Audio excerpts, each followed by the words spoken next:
Kita akan membaca dan membahas Roma pasal 15.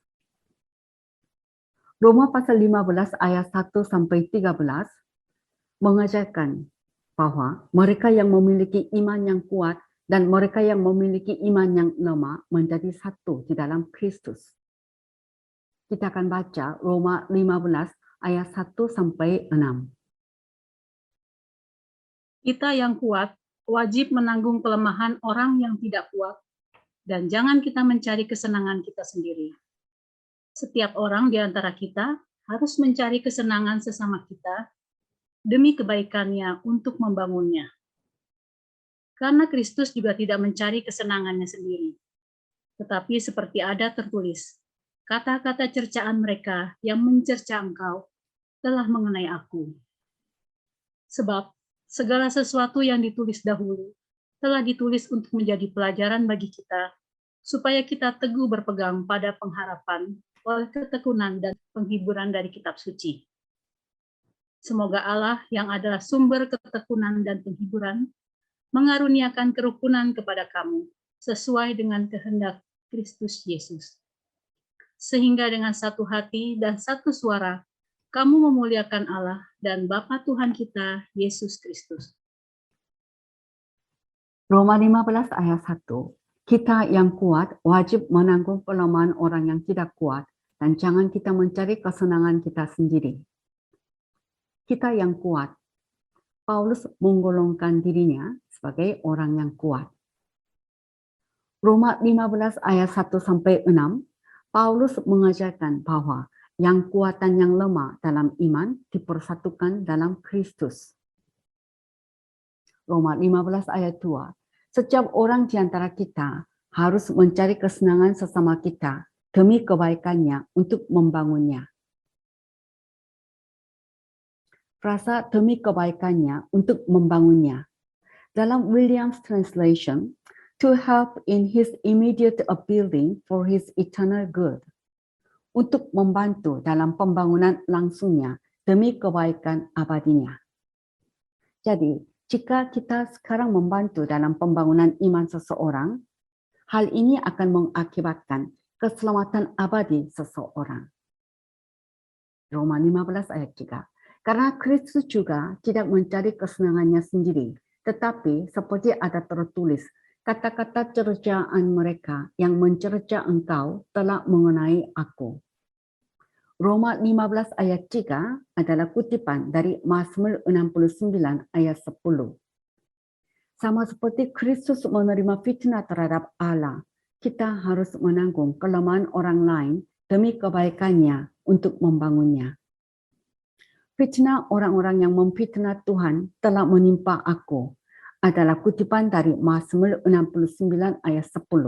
Dan Paulus secara langsung menerapkan kepada Yesus apa yang diderita orang Israel yang benar demi Allah. Di 15 ayat 3 ini, kata engkau mengacu kepada Allah dan kata aku mengacu pada Kristus. Ini berarti bahwa panah semua orang yang memfitnah dan membenci Allah diarahkan kepada Kristus. Dan itu adalah puncak dari pengorbanan diri. Sebagai orang percaya, kita juga harus meniru Yesus dan menggantikan kelemahan orang lain dan hidup untuk orang lain. Roma 15 ayat 4, sebab segala sesuatu yang ditulis dahulu telah ditulis untuk menjadi pelajaran bagi kita, supaya kita teguh berpegang pada pengharapan oleh ketekunan dan penghiburan dari kitab suci. Yaitu kitab suci 1 Korintus 10 ayat 11. Kata ketekunan, contoh Abraham, Ayub, Daud, dan lain-lain. Dari tokoh-tokoh ini kita mendapat pelajaran tentang ketekunan. Kata penghiburan. Kita memperoleh penghiburan dari kitab suci yang menyatakan rumah Bapa, yaitu Yerusalem baru, serta kebangkitan pertama yang akan terjadi pada waktu Kristus datang di angkasa sebelum masa tribulasi 7 tahun. Jadi Roma 15 ayat 4 dapat dibaca. Sebab segala sesuatu yang ditulis dahulu telah ditulis untuk menjadi pelajaran bagi kita, supaya kita memperoleh senantiasa pengharapan oleh ketekunan dan penghiburan yang kitab suci sediakan. Sekarang saya baca Roma 15 ayat 5 dan 6. Semoga Allah yang adalah sumber ketekunan dan penghiburan mengaruniakan kerukunan kepada kamu sesuai dengan kehendak Kristus Yesus. Sehingga dengan satu hati dan satu suara kamu memuliakan Allah dan Bapa Tuhan kita Yesus Kristus.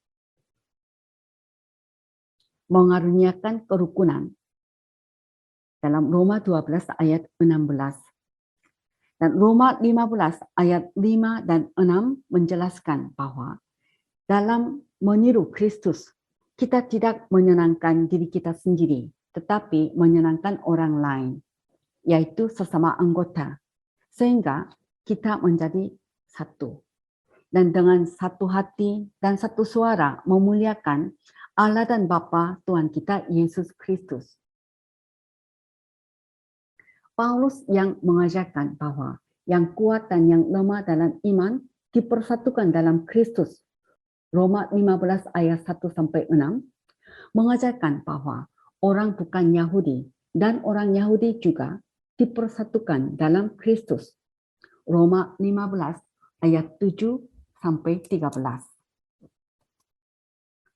Sekarang kita baca Roma 15 ayat 7-13.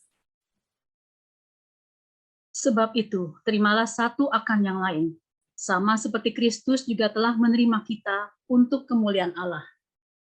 Yang aku maksudkan ialah bahwa oleh karena kebenaran Allah, Kristus telah menjadi pelayan orang-orang bersunat untuk mengokohkan janji yang telah diberikannya kepada nenek moyang kita, dan untuk memungkinkan bangsa-bangsa, supaya mereka memuliakan Allah karena rahmat-Nya, seperti ada tertulis. Sebab itu, aku akan memuliakan engkau di antara bangsa-bangsa dan menyanyikan mazmur bagi namamu. Dan selanjutnya, bersukacitalah hai bangsa-bangsa dengan umat-Nya. Dan lagi, pujilah Tuhan, hai kamu semua bangsa-bangsa, dan biarlah segala suku bangsa memuji Dia. Dan selanjutnya kata Yesaya, taruk dari pangkal Isai akan terbit, dan ia akan bangkit untuk memerintah bangsa-bangsa, dan kepadanya lah bangsa-bangsa akan menaruh harapan. Semoga Allah, sumber pengharapan, memenuhi kamu dengan segala sukacita dan damai sejahtera dalam iman kamu, supaya oleh kekuatan Roh Kudus, kamu berlimpah-limpah dalam pengharapan. Roma 15 ayat 7. Sebab itu, terimalah satu akan yang lain, sama seperti Kristus juga telah menerima kita untuk kemuliaan Allah. Sebab itu, terimalah satu akan yang lain. Terima, welcome, yaitu menerima untuk persahabatan atau keramatamahan. Kalimat sama seperti Kristus juga telah menerima kita untuk kemuliaan Allah. Kristus menyambut orang Yahudi dan bukan Yahudi. Dengan cara yang sama, kita orang percaya juga harus saling menyambut. Roma 15 ayat 7-13 mendorong persahabatan antara orang Yahudi dan bukan Yahudi. Mengajar mereka untuk saling mengampuni dan memuliakan Tuhan. Dan sebagai contoh, Alkitab membuktikan bahwa Kristus menerima baik orang Yahudi maupun bukan Yahudi. Roma 15 ayat 8. Yang aku maksudkan ialah bahwa oleh karena kebenaran Allah, Kristus telah menjadi pelayan orang-orang bersunat untuk mengukuhkan janji yang telah diberikannya kepada nenek moyang kita. Kristus datang ke dunia ini sebagai hamba yang menderita demi keselamatan orang Yahudi. Dengan demikian, nubuat perjanjian lama digenapi. Yesaya 53 ayat 11 dan 12. Kalimat, oleh karena kebenaran Allah, Kristus telah menjadi pelayan orang-orang bersunat untuk mengukuhkan janji yang telah diberikannya kepada nenek moyang kita. pelayan orang-orang baru sunat. Artinya, Yesus lahir sebagai orang Yahudi. Selain itu, Tuhan Yesus mematuhi dan menaati semua tata cara sebagai orang Yahudi, serta melayani orang Yahudi. Matius 15 ayat 24. Roma 15 ayat 9, dan untuk memungkinkan bangsa-bangsa, supaya mereka memuliakan Allah karena rahmat-Nya. Seperti ada tertulis, sebab itu aku akan memuliakan engkau di antara bangsa-bangsa dan menyanyikan mazmur bagi namamu. Roma 15 ayat 9 menjelaskan bahwa bangsa-bangsa bukan Yahudi yang belum menerima belas kasihan Allah juga menerima belas kasihan Allah melalui Kristus dan diselamatkan. Kalimat, sebab itu aku akan memuliakan engkau di antara bangsa-bangsa dan menyanyikan mazmur bagi namamu. Kalimat ini dikutip dari 2 Samuel 22 ayat 50 dan Mazmur 18 ayat 50. Nubuat Perjanjian Lama yang dikutip dalam Roma 15 ayat 9 hingga ayat 12 adalah tentang keselamatan orang-orang bukan Yahudi. Roma 15 ayat 9b adalah nyanyian syukur Daud setelah Daud menaklukkan bangsa-bangsa lain di sekitarnya. Paulus melihat Daud sebagai tipe Kristus dan menerapkannya. Kristus menjadi Allah dengan menaklukkan atau menyelamatkan orang-orang Yahudi secara rohani. Roma 15 ayat 9 sampai 12 mengutip nubuat tentang keselamatan bangsa-bangsa non-Yahudi. Roma 15 ayat 9 adalah kutipan dari Mazmur 18 ayat 50 dan itu adalah lagu pujian dari Daud yang menunjukkan kemuliaan Tuhan di antara bangsa-bangsa non-Yahudi setelah Daud menaklukkan mereka. Paulus menerapkan Mazmur 18 ayat 50 pada Kristus dengan mengatakan bahwa Kristus secara rohani menaklukkan, menyelamatkan bangsa-bangsa bukan Yahudi, sehingga mereka juga menjadi anak-anak Allah. Kemenangan Daud yang tercatat dalam Perjanjian Lama adalah kisah sejarah karya keselamatan Yesus. Kemenangan Daud adalah model atau bayangan dari karya keselamatan Yesus Kristus. Roma 15 ayat 10. Dan selanjutnya, bersukacitalah hai bangsa-bangsa dengan umat-Nya. Bersukacitalah hai bangsa-bangsa. Hai bangsa-bangsa dalam New King James Version, all Gentiles, bangsa-bangsa non-Yahudi. Frasa dan selanjutnya dalam New King James Version, and again he says. He menunjukkan Kristus. Jadi Kristus yang berbicara. Bersukacitalah hai bangsa-bangsa non-Yahudi dengan umat-Nya, yaitu umat Yahudi. Ini adalah nubuat dalam Ulangan 32 ayat 43 tentang orang-orang bukan Yahudi yang juga akan diselamatkan oleh belas kasihan Tuhan dan bersukacita dengan orang-orang Yahudi pilihan. Roma 15 ayat 11, dan lagi, pujilah Tuhan, hai kamu semua bangsa-bangsa, dan biarlah segala suku bangsa memuji Dia. Semua bangsa-bangsa, New King James Version, all you Gentiles, semua bangsa-bangsa non-Yahudi. Ayat ini juga menyanyikan tentang orang-orang bukan Yahudi yang diselamatkan dan memuji Tuhan. Dan dikutip dari Mazmur 117 ayat 1. Roma 15 ayat 12. Dan selanjutnya kata Yesaya, Taruk dari pangkal Isai akan terbit, dan ia akan bangkit untuk memerintah bangsa-bangsa, dan kepadanya lah bangsa-bangsa akan menaruh harapan. Taruk dari pangkal Isai, New King James Version, a root of Jesse. Jesse, Isai adalah ayah Daud, Matius 1 ayat 6.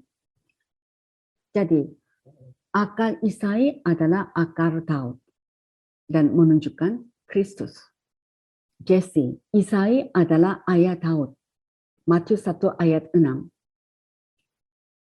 Jadi, akar Isai adalah akar Daud. Wahyu 22 ayat 16 menunjukkan Kristus. Ayat ini juga bicara tentang keselamatan bangsa-bangsa non-Yahudi dan dikutip dari Yesaya 11 ayat 1 dan 10. Jadi, Musa dalam kitab Ulangan dan Daud dalam kitab Mazmur dan Yesaya dalam kitab para nabi, seluruh perjanjian lama bernubuat bahwa orang-orang bukan Yahudi yang belum menerima belas kasihan Allah juga akan menerima belas kasihan Allah dan diselamatkan. Dan mereka akan bersukacita memuji bersama dengan orang-orang Yahudi. Dan bernubuat bahwa bangsa-bangsa lain non-Yahudi akan menaruh harapan pada Kristus. Dalam Yesaya 11 ayat 10. Jadi Roma 15 ayat 12 adalah nubuat Yesaya bahwa Kristus akan lahir sebagai keturunan Daud dan akan memerintah tidak hanya orang Israel, tetapi juga orang-orang bukan Yahudi. Sehingga orang-orang bukan Yahudi akan menaruh harapan mereka kepada Mesias yang adalah akar Daud, keturunan Daud, yaitu Yesus Kristus. Roma 15 ayat 13. Semoga Allah sumber pengharapan memenuhi kamu dengan segala sukacita dan damai sejahtera dalam iman kamu, supaya oleh kekuatan Roh Kudus kamu berlimpah-limpah dalam pengharapan. Paulus berdoa agar Tuhan sumber pengharapan akan melimpah dengan harapan kepada orang-orang bukan Yahudi yang semula tidak memiliki pengharapan dan tidak memiliki Allah. Efesus 2 ayat 12. Roma pasal 15 ayat 14 sampai pasal 16 ayat 27 merupakan epilog. Dan Roma pasal 15 ayat 14 sampai 33 merupakan personal narrative, narasi pribadi atau cerita pribadi. Paulus menjelaskan pendidikan dasarnya tentang penginjilan sebagai rasul. Roma 15 ayat 14 sampai 21. Dan Paulus berbicara tentang rencana masa depannya. Roma 15 ayat 22 sampai 33. Sekarang kita akan baca Roma 15 ayat 14 sampai 21. Saudara-saudaraku, aku sendiri memang yakin tentang kamu, bahwa kamu juga telah penuh dengan kebaikan dan dengan segala pengetahuan dan sanggup untuk saling menasihati. Namun, karena kasih karunia yang telah dianugerahkan Allah kepadaku, aku di sana-sini dengan agak berani telah menulis kepadamu untuk mengingatkan kamu, yaitu bahwa aku boleh menjadi pelayan Kristus Yesus bagi bangsa-bangsa bukan Yahudi dalam pelayanan pemberitaan Injil Allah, supaya bangsa-bangsa bukan Yahudi dapat diterima oleh Allah sebagai persembahan yang berkenan kepadanya, yang disucikan oleh Roh Kudus. Jadi, dalam Kristus, aku boleh bermegah tentang pelayananku bagi Allah. Sebab, aku tidak akan berani berkata-kata tentang sesuatu yang lain, kecuali tentang apa yang telah dikerjakan Kristus olehku, yaitu untuk memimpin bangsa-bangsa lain kepada ketaatan oleh perkataan dan perbuatan, oleh kuasa tanda-tanda dan mukjizat-mukjizat, dan oleh kuasa Roh. Demikianlah dalam perjalanan keliling dari Yerusalem sampai ke Illyricum, aku telah memberitakan sepenuhnya Injil Kristus. Dan dalam pemberitaan itu, aku menganggap sebagai kehormatanku bahwa aku tidak melakukannya di tempat-tempat di mana nama Kristus telah dikenal orang, supaya aku jangan membangun di atas dasar yang telah diletakkan orang lain, tetapi sesuai dengan yang ada tertulis. Mereka yang belum pernah menerima berita tentang Dia akan melihat Dia, dan mereka yang tidak pernah mendengarnya akan mengertinya. Roma 15 ayat 14. Saudara-saudaraku, aku sendiri memang yakin tentang kamu bahwa kamu juga telah penuh dengan kebaikan dan dengan segala pengetahuan dan sanggup untuk saling menasihati. Paulus berbicara tentang gereja Roma bahwa kamu juga telah penuh kebaikan dan dengan segala pengetahuan dan sanggup untuk saling menasihati. Namun, aku di sana sini dengan agak berani telah menulis kepadamu karena jabatan rasul yang diterima oleh kasih karunia. Dijelaskan dalam ayat 15. Roma 15 ayat 15. Namun, karena kasih karunia yang telah dianugerahkan Allah kepadaku, aku di sana sini dengan agak berani telah menulis kepadamu untuk mengingatkan kamu. Dalam ayat 15, apa yang dimaksudkan oleh Paulus adalah jabatan rasul. Paulus menerima oleh kasih karunia. Karena kasih karunia yang telah dianugerahkan Allah kepadaku. Kasih karunia ini menunjukkan jabatan rasul yang diterima Paulus oleh kasih karunia. Roma 1 ayat 5. Lalu selanjutnya Paulus menjelaskan jabatan rasul yang diterimanya oleh kasih karunia. Roma 15 ayat 16. Yaitu bahwa aku boleh menjadi pelayan Kristus Yesus bagi bangsa-bangsa bukan Yahudi dalam pelayanan pemberitaan Injil Allah, supaya bangsa-bangsa bukan Yahudi dapat diterima oleh Allah sebagai persembahan yang berkenan kepadanya, yang disucikan oleh Roh Kudus. Menjadi pelayan Kristus Yesus bagi bangsa-bangsa bukan Yahudi dalam pelayanan pemberitaan Injil Allah. Kalimat ini dalam NRSV, to be a minister of Christ Jesus to the Gentiles in the priestly service of the gospel of God. Menjadi pelayan Kristus Yesus bagi orang-orang bukan Yahudi dalam pelayanan imamat Injil Allah. Paulus bukanlah seorang imam.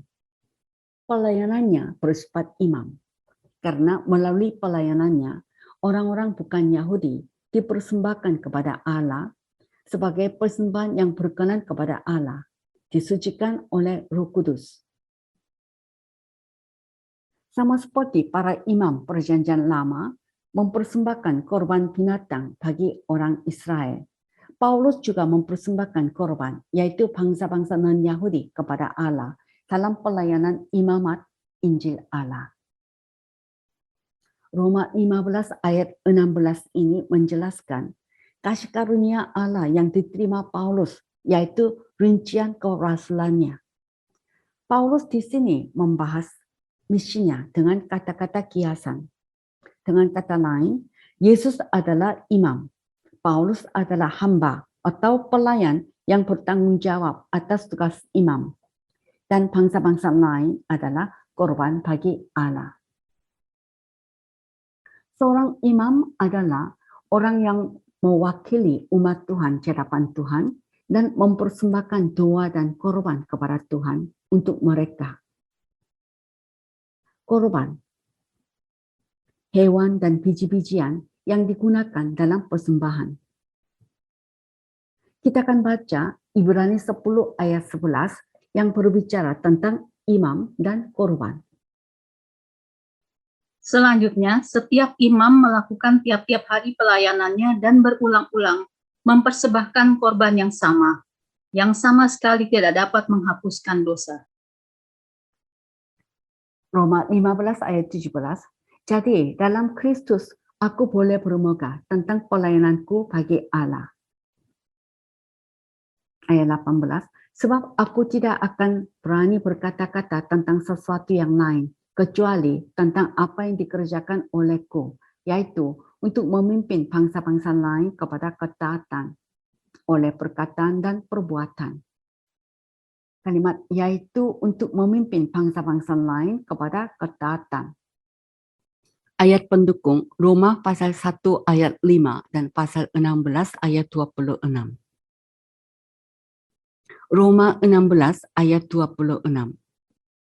Untuk membimbing mereka kepada ketaatan iman, yaitu iman kepada Tuhan Yesus Kristus. Paulus tidak membanggakan apapun. Ia telah melepaskan semuanya dan menganggapnya sampah. Namun, satu hal yang dibanggakannya, yaitu apa yang telah dikerjakan Kristus melalui Paulus, yaitu membimbing bangsa-bangsa lain, non-Yahudi, kepada ketaatan iman oleh perkataan dan perbuatan, oleh kuasa tanda-tanda dan mujizat-mujizat yang dikerjakan oleh Roh Kudus. Roma 15 ayat 19, oleh kuasa tanda-tanda dan mujizat-mujizat dan oleh kuasa Roh. Demikianlah dalam perjalanan keliling dari Yerusalem sampai ke Illyricum, aku telah memberitakan sepenuhnya Injil Kristus. Yerusalem adalah kota yang terletak di ujung tenggara, yaitu timur bagian bawah dari kota Korintus. Illyricum adalah daerah yang terletak di ujung wilayah barat laut. Di sini kita dapat melihat betapa luasnya daerah yang diwartakan oleh Paulus. Roma 15 ayat 20. Dan dalam pemberitaan itu, aku menganggap sebagai kehormatanku bahwa aku tidak melakukannya di tempat-tempat di mana nama Kristus telah dikenal orang, supaya aku jangan membangun di atas dasar yang telah diletakkan orang lain.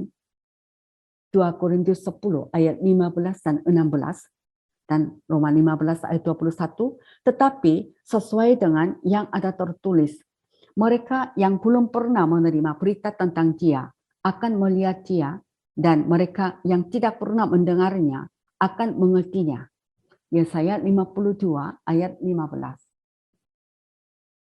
Roma 15 ayat 22 sampai 33, Paulus mengumumkan niatnya untuk berkunjung di Roma dalam perjalanan ke Spanyol dan menjelaskan mengapa Paulus harus terlebih dahulu pergi ke Yerusalem. Kita akan baca Roma 15 ayat 22 sampai 33. Itulah sebabnya aku selalu terhalang untuk mengunjungi kamu. Tetapi sekarang, karena aku tidak lagi mempunyai tempat kerja di daerah ini, dan karena aku telah beberapa tahun lamanya ingin mengunjungi kamu, aku harap dalam perjalananku ke Spanyol, aku dapat singgah di tempatmu dan bertemu dengan kamu, sehingga kamu dapat mengantarkan aku ke sana setelah aku seketika menikmati pertemuan dengan kamu. Tetapi sekarang aku sedang dalam perjalanan ke Yerusalem untuk mengantarkan bantuan kepada orang-orang kudus. Sebab Makedonia dan Akhaya telah mengambil keputusan untuk menyumbangkan sesuatu kepada orang-orang miskin di antara orang-orang kudus di Yerusalem. Keputusan itu memang telah mereka ambil, tetapi itu adalah kewajiban mereka. Sebab jika bangsa-bangsa lain telah beroleh bagian dalam harta rohani orang Yahudi, maka wajiblah juga bangsa-bangsa lain itu melayani orang Yahudi dengan harta duniawi mereka. Apabila aku sudah menunaikan tugas itu dan sudah menyerahkan hasil usaha bangsa-bangsa lain itu kepada mereka, aku akan berangkat ke Spanyol melalui kota kamu. Dan aku tahu bahwa jika aku datang mengunjungi kamu, aku akan melakukannya dengan penuh berkat Kristus. Tetapi demi Kristus Tuhan kita dan demi kasih Roh, aku menasihatkan kamu, saudara-saudara, untuk bergumul bersama-sama dengan aku dalam doa kepada Allah untuk aku, supaya aku terpelihara dari orang-orang yang tidak taat di Yudea, dan supaya pelayananku untuk Yerusalem disambut dengan baik oleh orang-orang kudus di sana, agar aku yang dengan sukacita datang kepadamu oleh kehendak Allah, beroleh kesegaran bersama-sama dengan kamu. Allah, sumber damai sejahtera menyertai kamu sekalian. Amin. Roma 15 ayat 22, itulah sebabnya aku selalu terhalang untuk mengunjungi kamu. Itulah sebabnya kata itulah menunjukkan jiwa perintis misi penginjilan Paulus yang dinyatakan dalam Roma 15 ayat 20 dan 21. Roma 15 ayat 23, tetapi sekarang karena aku tidak lagi mempunyai tempat kerja di daerah ini dan karena aku telah beberapa tahun lamanya ingin mengunjungi kamu. Kata di daerah ini bukan Spanyol, tetapi bagian timur Laut Tengah. Paulus telah mengadakan misi penginjilan di bagian timur Laut Tengah melalui misi penginjilan pertama, kedua, dan ketiga dengan mendirikan gereja-gereja di kota-kota penting. Lagi pula, Paulus sudah lama ingin pergi ke Roma. Kisah Rasul 19 ayat 21. Roma 15 ayat 24, aku harap dalam perjalananku ke Spanyol, aku dapat singgah di tempatmu dan bertemu dengan kamu sehingga kamu dapat mengantarkan aku ke sana setelah aku seketika menikmati pertemuan dengan kamu. Sehingga kamu dapat mengantarkan aku ke sana. Paulus menyatakan bahwa ia akan pergi ke Spanyol untuk misi perintis melalui Roma. Dan Paulus ingin pada waktu itu dibantu, yaitu dalam pelayanan misi perintis ke Spanyol, dibantu secara rohani dan secara materi. Dan Paulus menggunakan Roma sebagai basisnya untuk penginjilan di Spanyol. Sama seperti Antioquia di Syria dan Efesus telah menjadi basis penginjilan di Asia Kecil. Itulah sebabnya Paulus menulis surat Roma dengan panjang lebar dan sistematis. Bahkan dimungkinkan untuk menggunakan Roma sebagai basisnya untuk penginjilan di barat, yaitu Spanyol.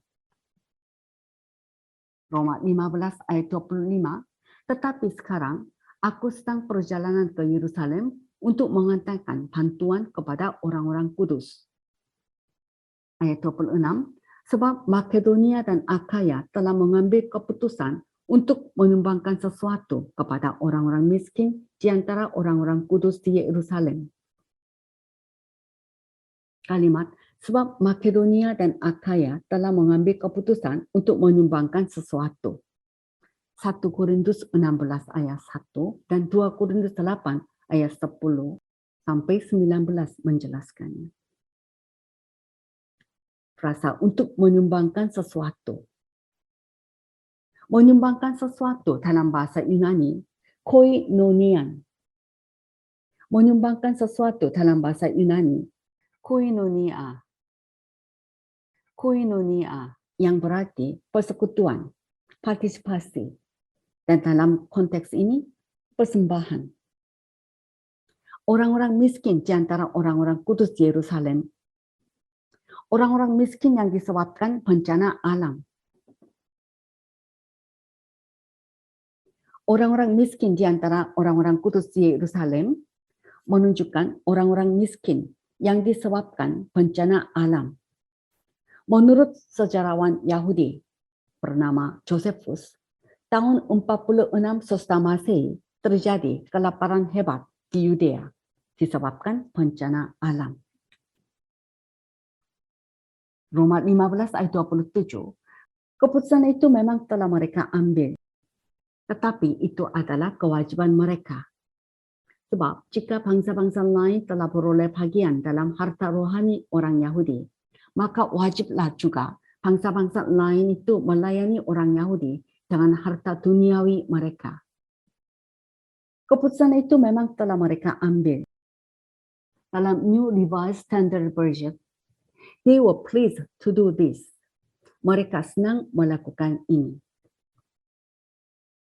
Keputusan itu, yaitu keputusan untuk mengirim persembahan bagi orang-orang kudus di Yerusalem, keputusan itu memang telah mereka ambil dengan senang hati, tetapi itu adalah kewajiban mereka. Roma 15 ayat 28.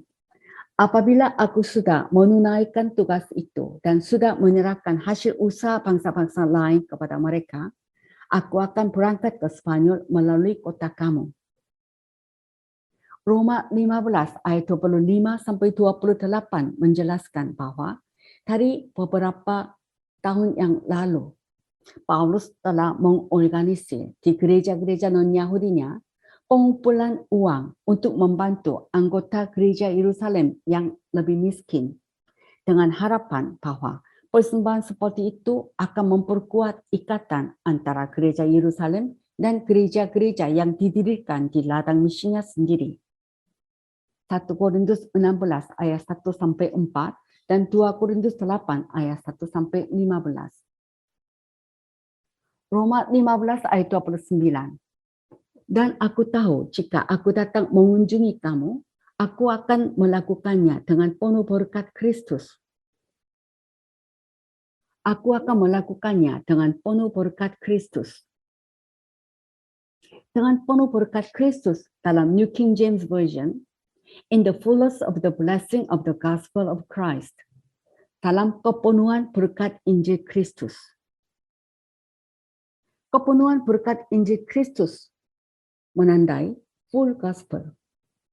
Full gospel menunjukkan Kristus sebagai sang juru selamat, sebagai sang penyembuh, Kristus sang pembaptis roh, Kristus sang pemberi berkat termasuk berkat materi, dan Kristus sang raja yang akan datang segera. Roma 15 ayat 30. Tetapi demi Kristus Tuhan kita dan demi kasih roh, aku menasihatkan kamu, saudara-saudara, untuk bergumul bersama-sama dengan aku dalam doa kepada Allah untuk aku. Kalimat aku menasihatkan kamu dalam New King James Version, I beg you. Aku memohon dengan sangat kepadamu untuk bergumul bersama-sama dengan aku dalam doa kepada Allah untuk aku. Dengan satu kata, Roma 15 ayat 30, permintaan doa. Dan dalam ayat 31 dan 32 menunjukkan 3 pokok permintaan doa. Roma 15 ayat 31, supaya aku terpelihara dari orang-orang yang tidak taat di Yudea, supaya pelayananku untuk Yerusalem disambut dengan baik oleh orang-orang kudus di sana. Roma 15:32, agar aku yang dengan sukacita datang kepadamu oleh kehendak Allah, beroleh kesegaran bersama-sama dengan kamu. Terdapat 3 pokok permintaan doa.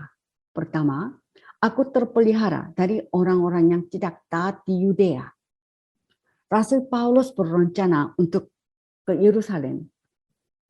Dan di Yerusalem ada banyak orang yang tidak senang dengan Paulus. Mereka iri dan salah paham Paulus. Maka pokok permintaan doa Paulus sebagai pokok yang pertama adalah terpelihara atau diselamatkan dari orang-orang yang tidak senang dengan Paulus, yang disebut tidak taat di Yudea. Dalam Kisah Rasul 23 ayat 12 sampai 14, khususnya ayat 12b berkata, mereka bersumpah dengan mengutuk diri bahwa mereka tidak akan makan atau minum sebelum mereka membunuh Paulus. Dan ayat 13 berkata, jumlah mereka adalah lebih dari 40 orang. Dari mereka lah mau terpelihara. Itulah permintaan doa sungguh-sungguh dari Rasul Paulus. Dan pokok permintaan doa yang kedua, persembahan bantuan yang dikumpulkan dari Makedonia dan Akaya boleh diterima dengan baik di gereja Yerusalem. Sehingga hal ini memperkuat ikatan antara gereja Yerusalem dan gereja-gereja yang didirikan di ladang misinya oleh Rasul Paulus. Pokok permintaan doa yang ketiga, aku yang dengan sukacita datang kepadamu oleh kehendak Allah, beroleh kesegaran bersama-sama dengan kamu. Lalu ayat 33. Allah sumber damai sejahtera menyertai kamu sekalian. Amin. Allah sumber damai sejahtera. Filipi 4 ayat 9, Ibrani 13 ayat 20. Amin. Amin membawa bagian formal dari surat Roma ini ke kesimpulan. Semua yang tersisa, yaitu Roma pasal 16 adalah salam pribadi dan kata peringatan. Ada Bapa, kami mengakui bahwa Yesus bukan hanya Mesias bagi orang-orang Yahudi, tapi juga juru selamat bagi bangsa-bangsa non-Yahudi.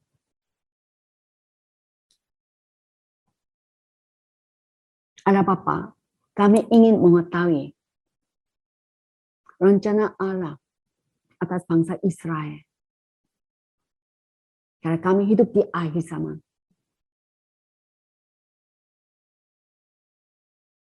Agar supaya kami boleh memberitakan berita pengharapan bagi seluruh dunia.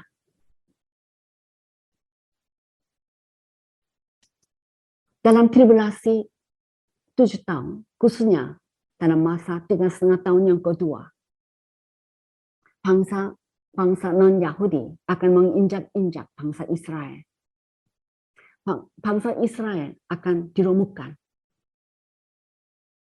Dan itu menjadi kesempatan agar bangsa Israel kembali kepada Tuhan Yesus. Dan Bapa, kami telah mengetahui bahwa melalui kedatangan Yesus kali yang kedua di bumi, orang-orang Israel yang tinggal di Palestina dalam 1 hari akan lahir baru. Dan dengan mereka, Kristus akan mendirikan kerajaan Mesias di bumi. Kami mengetahui dan kami mengakui bahwa hal ini pasti akan terjadi. Ada Bapa, kami mau melalui uraian kitab Wahyu mengerti dengan betul-betul Injil akhir zaman yang berpusat dengan bangsa Israel. Dan mau memberitakan juga, pakailah kami semua. Dan bila kami mempelajari dan memberitakan kitab Wahyu, mata kami dan hati kami boleh tertuju, berfokus hanya pada firman Tuhan. Agar kami memahami dengan betul-betul dan kami boleh dipakai oleh-Mu untuk memberitakan berita pengharapan di akhir zaman ini. Di dalam nama Yesus kami berdoa dan kami mengucap syukur. Amin.